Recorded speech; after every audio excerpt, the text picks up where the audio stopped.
This is the second video demonstration for the Saturday special offer, which is using this beautiful memory box stamp, Wildflower Field, which is on an amazing price at the Art of Craft. So this video has been done exclusively for the Art of Craft to show you lots of different techniques you can do with using such a big, beautiful stamp as this.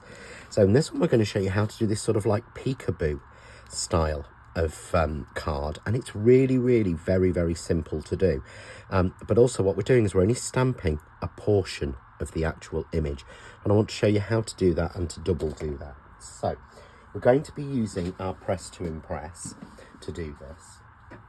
And what I've done is my Press to Impress has a section that removes the foam. So we take the foam out so that we can use a cling stamp. And what I've done is I've already cut down 2 pieces of card to 6 inches by 4 inches. This is our normal 250-300 GSM stamping card. And what I'm doing is I'm putting that an inch in. So I've cut a piece of our magic mat to fit so that the card doesn't move or slip. You can obviously use your magnets in here, but then you have to use a bigger piece of card so that the stamp doesn't go over it. So I find using this is the best way. And all I'm going to do is to place my stamp carefully into position over that piece of card. And I'm going to pick that up. And you can see here, because my stamp's not clean, then I've got a little bit of an impression because I've just used it, so I'll just turn my card over. So again, on that 1 inch down, 1 inch down size, that's why it's great to actually have the magic mat and cut it up. In fact, if you can get hold of the new A4 one, as that's a lot easier to cut and place into your folder. And I'm going to ink this time with VersaFine in smoky grey. I don't want the black to really come out and shout at me. So all I'm going to do is ink my stamp, just being careful not to ink any of the sort of corners or large spaces. When you've got a rubber stamp, you work with these slightly differently than you do your clear stamps, because they're obviously not cut exactly towards it. So anywhere that you actually get a little bit of ink overspray, just take a cloth and take it off. And I'm simply then going to stamp my image and lift my stamp off, and you see my card stays exactly in place because of the section of mat. So I'm going to take that one out, and because I noted the measurements, I can get a next piece in exactly the same place. And this one isn't cut right, so let's get this cut to size. So this should be 6 by 4. That's the other thing, the mat tells me it's not the right size of card.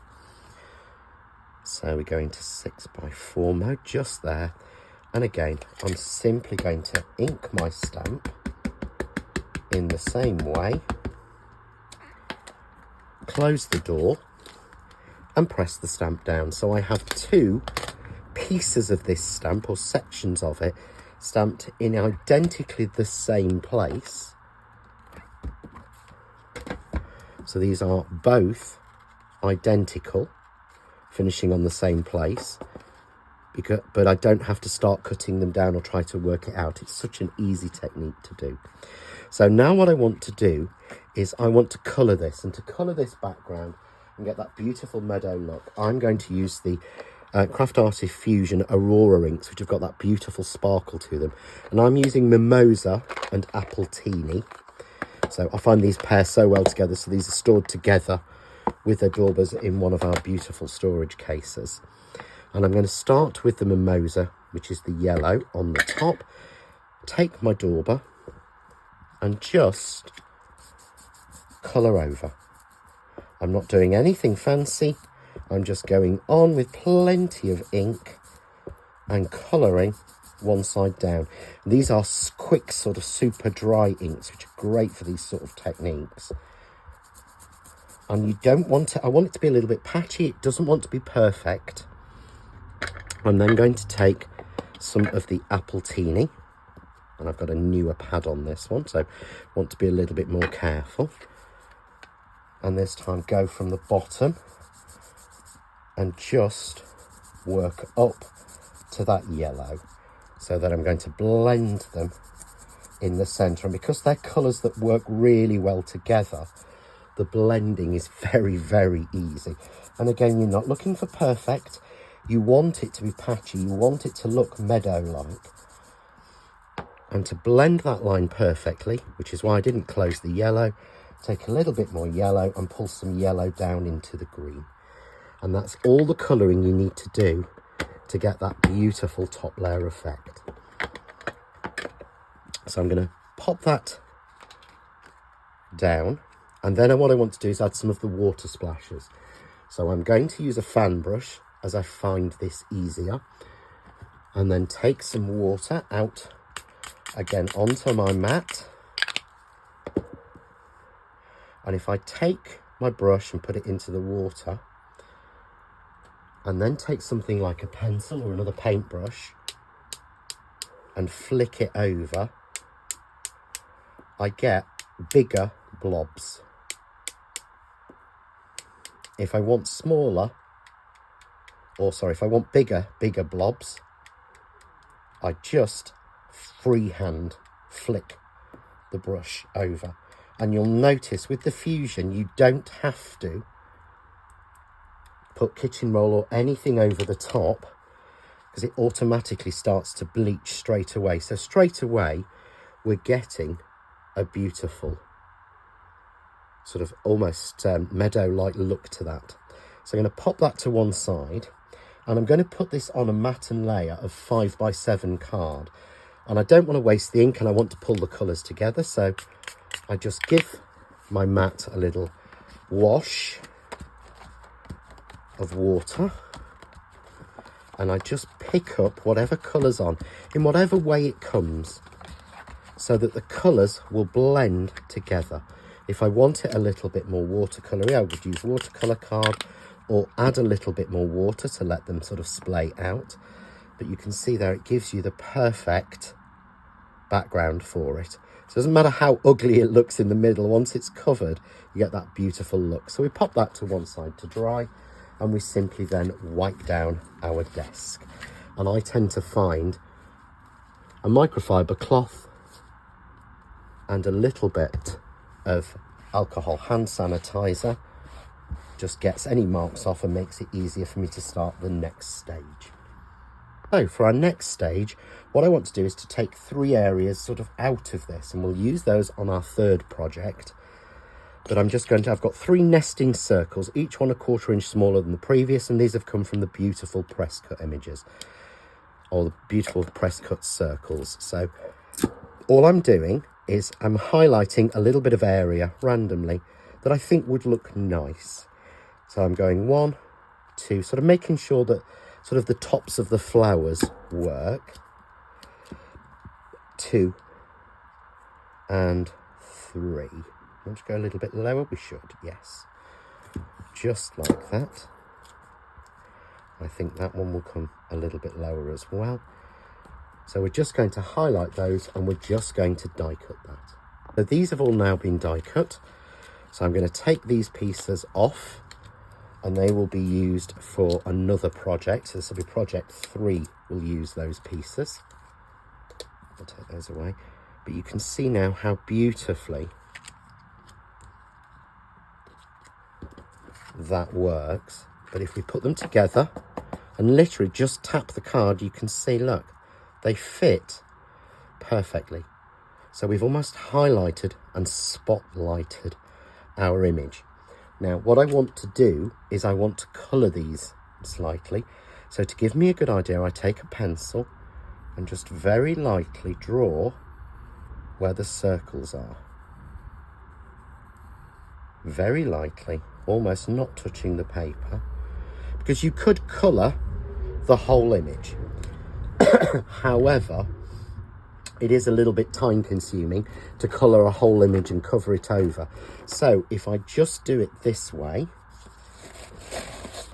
and just colour it slightly, it works a lot better. So always with your watercolour pens, and I'm using the beautiful Craft Artist watercolour pens. You could use your sparkle pens, they would go beautifully. So I'm just lightly touching these. I'm giving an impression of colour, because I'm going to mix a couple of different colours into these. So let's just... So I'm watching where the circles are and seeing where those are. So a little bit of sort of purple there. I'm going to take this darker blue and again just work off any excess colour. And I'm not trying to keep within the lines particularly. I'm giving the impression of a watercoloured look, which is what I want to do in these spaces. So there's my blue. I'm going to go in first of all with my verdant green, and I'm going to fill that space there and then pull down on that leaf. Again, do the same on that one there, the same here. So that leaf will show, so I might as well colour all of that. And again, that shows and that shows. So you can see where the circles are. So all I want to do now is fill with this light green all of the lines that are inside those circles. You see there, I've just filled anyway. It looks very disjointed, but you can keep checking it by just popping that back over. So I'm now going to take the brighter green. And again, we're not trying to go in the lines. We're trying to give an impression as if you're looking at just a little watercoloured bit of the image. So wherever I've got some of the lighter green, I'm adding a little bit of the darker green on. This one's stopped flowing a little bit, so let's take a little bit more ink out of it. If you do find that with your water pens, you can just squeeze them off onto a piece of card and you will get a little bit more flow. And again, not trying to do them expertly. If you do them expertly, it really doesn't work because it's such a fine design. The idea is this is to be a waterflower, sort of watercolour, waterflower meadow. So you want it to look as if you've watercoloured it. So there we've got all of our green coloured. And again, it's not looking the best at the moment, but this is how it goes. So I'm now going to take some yellow and just fill in the flowers here. And again, not trying to make sure I stay definitely within the lines. Anytime that you feel the pen is really starting to flood a little bit, just work it off on a little bit of card. And you can use those for, they make beautiful backgrounds, or sentiment stamp or die cut perfectly out from them. So I'm just going in there with a little bit of yellow, and I think I might add a little bit of yellow into that top little teasel there, just to balance everything through. I'm finally going to take a little bit of orange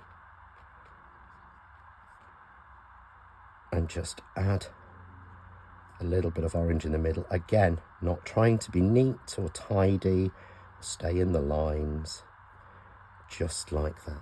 So what you'll end up with is like this, quite what looks originally a disjointed piece, because, well, you've only got bits coloured, but as soon as we take our top and pop it on,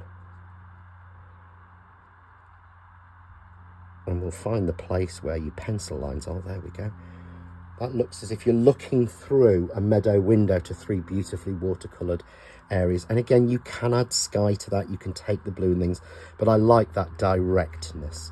So all we need to do is now add some foam tape onto here. And where it comes up against a sort of, you know, that's not going to be wide enough, don't worry about it. I'm just going to put some large pieces on to start with, where I can fit the large pieces in.